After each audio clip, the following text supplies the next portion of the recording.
আবু হুরায়রা রাদিয়াল্লাহু তাআলা আনহু থেকে বর্ণিত, রাসূলুল্লাহ সাল্লাল্লাহু আলাইহি ওয়াসাল্লাম বলেছেন, যখন কোনো স্বামী তার স্ত্রীকে স্বীয় শয্যা গ্রহণ বা দৈহিক মিলনের জন্য আহ্বান জানায়, কিন্তু স্ত্রী তা অস্বীকার করায় স্বামী তার উপর ক্রুদ্ধ হয়ে রাত কাটায়, তখন ফেরেশতাগণ সকাল পর্যন্ত ওই স্ত্রীর উপর অভিশাপ দিতে থাকে।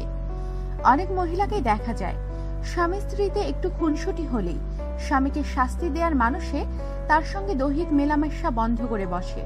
এতে অনেক রকম ক্ষতি দেখা দেয়, পারিবারিক অশান্তির সৃষ্টি হয়। স্বামী দৈহিক তৃপ্তির জন্য অবৈধ পথও বেছে নেয়, অন্য স্ত্রী গ্রহণের চিন্তাও তাকে পেয়ে বসে। এভাবে বিষয়টি হিতে বিপরীত হয়ে দাঁড়াতে পারে।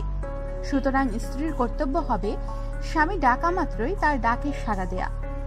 রাসূলুল্লাহ সাল্লাল্লাহু আলাইহি ওয়াসাল্লাম বলেছেন, যখন কোনো পুরুষ তার স্ত্রীকে তার সঙ্গে দৈহিক মিলনের জন্য ডাকবে, তখনই যেন সে তার ডাকে সাড়া দেয়, এমনকি সে যদি কাতবের পিঠেও থাকে।